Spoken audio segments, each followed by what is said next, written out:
We need to check in with Rishi Persad, who is in Dubai. We are pretty concerned for our workforce in Dubai at the moment, and a lot of people who work for this organisation are there, having broadcast Super Saturday yesterday. Rishi, just tell us what the mood is in Dubai at the moment. Well, it'll be no surprise to many people, Nick, that it's a very surreal mood at the moment. Last night through the racing, obviously we were trying to concentrate on the racing, which was hard to do considering what we knew was unfolding in the Middle East. But a lot of the team did their best. Some people were panicking. Obviously, we were seeing from the racecourse the odd missile being sent overhead. We heard the odd explosion. Yet the racing continued. Sheikh Mohammed turned up at the racecourse, watched Rebels Romance win. This morning, waking up, again, there's very little information that's been given to us in terms of, exactly what's been happening. We do know that the airport remains shut until tomorrow. Obviously, we heard yesterday that the Emirates flights were suspended. We knew that the airspace was closed yesterday. We are getting bits of information throughout the day, but it's very light at the moment. A number of people have had their Emirates flights rebooked at the moment to come home, we believe, tomorrow. But because we still don't know when the airspace will definitely reopen and when flights will resume again, we don't really have entirely 100% confidence that will happen. This morning, we've heard reports that there has been a strike nearby the airport at the Meydan. So a lot of it is conjecture, and a lot of people are still waiting for official confirmation, which is coming through a little bit slowly. So at the moment, we're all just trying to take everything in our stride as best as we can. Yeah, and Rishi, the government guidelines are to sort of stay safe, stay indoors, be cautious. But I can see people wandering through the shot behind you there. It seems quite different watching on to how this is being portrayed through the news organisations to the West. Well, of course, as you can imagine, on social media in particular, everything is heightened enormously. But there is an element of normality to what people have been doing. I mean, this morning, just walking around the hotel where we're staying in the Jeddah region here in the city, and it's very quiet. There's not a lot of activity. The hotels, there's a fair bit of activity in the reception of the hotel in which we're all staying. Obviously, people are due to be checking out. There are lots of people wondering where they're going to go. The hotels are trying to do their best to accommodate them. So I imagine logistically, it's an absolute nightmare for so many people. And you have to sympathise with all the people who are supposed to be travelling, supposed to be coming in, supposed to be going out, etc. And trying to get people to find somewhere to stay, whether they can extend bookings or not. At least you know that no one's coming in. So hopefully that there will be space for people. But there is an element of normality going on in Dubai. And I think, obviously, because of the way social media has been over the last however many years, everything is heightened a little bit more than the reality of the situation. Yes, there's an element of fear, without question. People are worried about what's going on because we don't know for certain exactly. But when you look at some of the other news outlets and we know what's official, then it just brings the temperature down ever so slightly. But it's the uncertainty that remains the hardest part to cope with. OK, well, I'm hoping you can all get back just as soon as you can. I've just had news in from Bahrain, and it's a slight update to the news that we gave at the beginning of the show, which is at this stage, the Bahrain Turf Club are intending to stage their prestigious King's Cup fixture this weekend on Thursday and Friday. Those are the fixtures that run quite deep into the night. We're in Ramadan at the moment, obviously, as well. So at this stage, Bahrain are intending to run that prestigious fixture at the weekend. Jebel Ali, I gather, and there have been some explosions near Jebel Ali. I believe Jebel Ali is being abandoned today. Is that right? Yes, that's correct. We understand that there's been a strike in or around Jebel Ali, which is understandable, obviously, why the meeting has been abandoned. So everything is being done almost on a situation development basis. So it's a question of knowing what's happening when it happens. But like I said at the very start of this conversation, Nick, it's the uncertainty of knowing what is true, what is conjecture. And that's the hardest part for us who are here, waiting to know when we can get back home, for example, to cope with. Yeah, OK. Let's try and take stock of what happened last night. I mean, you mentioned it was pretty surreal. It was pretty surreal watching on as Sheikh Mohammed was there doing a little dance in the winners' enclosure. I'm sure there was an element of of diplomatic defiance in that as well, you know, suggesting that whatever's happening overhead, he is going to be a sort of representative of the UAE. But of course, he was there to see Rebels Romance, Charlie Appleby's favourite horse and many people's favourite racehorse, win his 16th stakes race. Well, just on a small point, Nick, one of the things that racing has always done for so many people in their lives is just offer a brief moment of distraction from the realities of what's going on. And that's what the racing provided, because we all knew what was happening. Every single person who was at the racecourse yesterday had an element of that in their minds. But obviously, the racing just distracted ever so slightly from what was happening. Sheikh Mohammed turning up was quite a significant point, as you make. And Rebels Romance, just seeing that old fella come out and do what he did last night. He had to work a little bit harder, I think, than many people thought, with Fort George making him stretch in the closing stages.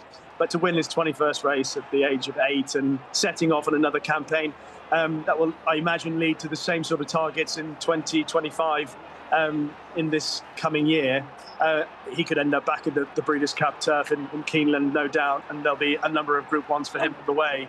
But he looked as good as ever. Charlie Appleby was entirely committing to the Shima Classic. No. Just wanted to see how he came out of the race, first of all, because, of course, he is that little bit older, and there are a whole host of races for him through the season. And there's the idea that, of course, that Calandagan, Francis-Henri Graffel, was at the racecourse yesterday, and he confirmed that Calandagan is heading for the Shima Classic. And he says that Calandagan is going to be fitter and more ready than he was 12 months ago for the big race on World Cup night. Of course, that's assuming that it all takes place.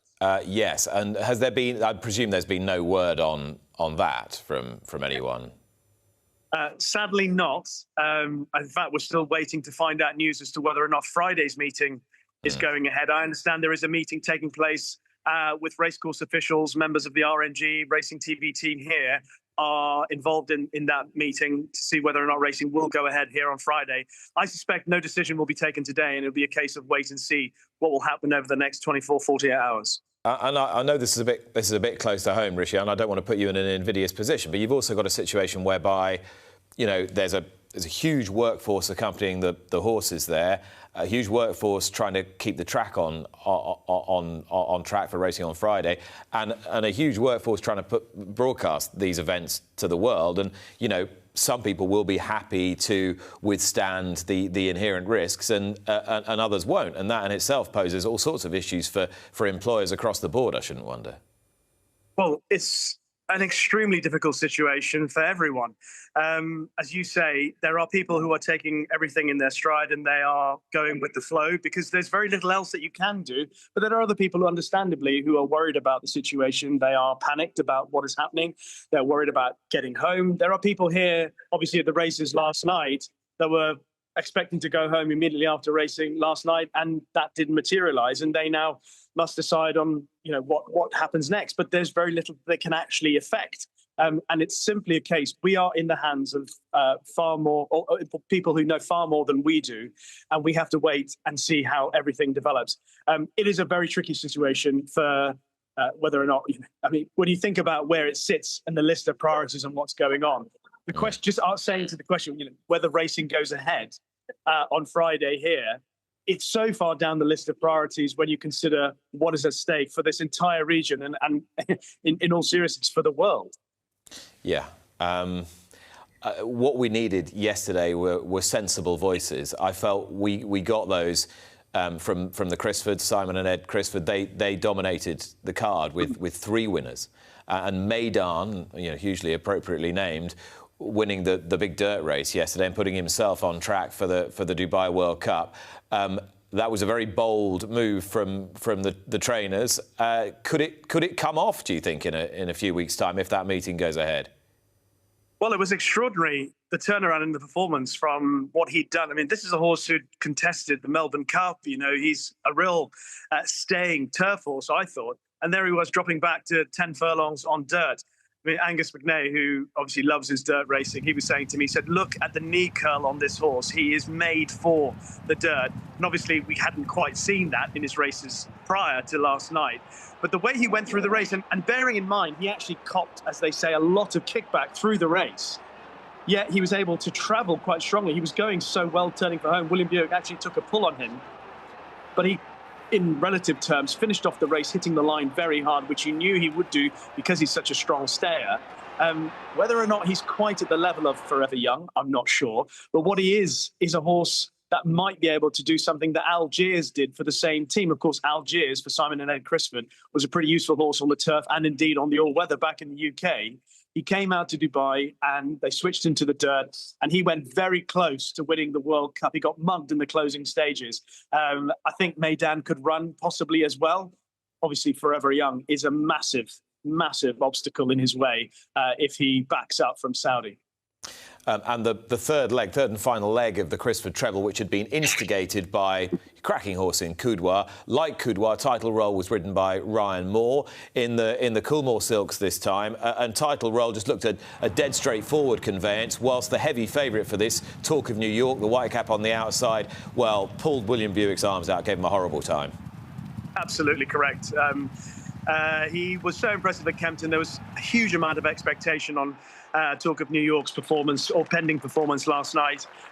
But unfortunately, as you say, he was very keen in the early stages and William Buick ceded a lot of ground to his rivals, in particular Title Roll. And then he tried to make up the ground as he was forced to on the outside going into the bend, whereas Title Roll was absolutely 100% professional. Watching him in his 3 runs in Dubai, he pulled very hard on his first start when he was behind Northern Champion. And then he pulled hard again when he won on his second start, but not as badly as he did in his first start. Last night, he travelled really well under Ryan Moore, and then he quickened up quite well. In fairness, Talk of New York has still run a hugely promising race. He got onto the tail of the eventual winner, Title Roll, but the exertions of the early part of the race and what he did turning into the home straight took its toll. He actually clocked some quick fractions in the home straight, but he still remains a hugely exciting horse. I'm not quite sure he's going to be a Guineas. I still imagine that they might run him in a trial. I would suggest they would consider running him in a trial back home, whether it be the Greenham or the Craven, I'm not sure. But he will need to settle a lot better if he's to fulfil all that exciting potential. Rishi, just overall, sum up the sort of mood amongst your camp at the moment in your hotel where you're staying. Well, at the moment, everyone is just simmering, if I'm honest. That's the best word I can use to describe it because of the uncertainty. No one knows whether or not we'll be here for days, whether we'll be here for longer than that, a week, who knows? So it's a question of trying to keep your calm, trying not to be too, how should we say it, concerned of events unfolding and out of our control. I have to say, Nick, you know as well as I do, we work with a lot of fine people who are doing their absolute best in this scenario. A lot of good leaders on our team who are keeping us as best informed as they can, but their information is limited. And there's an element of camaraderie, a big element of camaraderie amongst our team. Last night or yesterday, we all made our way to the races at various times individually or at least groups of 2s or 3s. But given what happened last night, we all managed to get buses back together so that we could be together. Last night when we got back to the hotel, we were together as a team. This morning, there've been communications and groups set up so that everybody knows where everyone is. We're keeping an eye on all the members of the RMG, the Racing TV team, the Timeline team that's here as well. And if there are people amongst our team that needs support and someone to talk to because they're worried, we're making sure that that's there for them and that they can, go and have a chat and express how they feel about what is a very worrying situation. Ultimately, that's what it is. It's a worrying situation and it's a moment of uncertainty in our lives, and we're trying to cope with it as best as we can.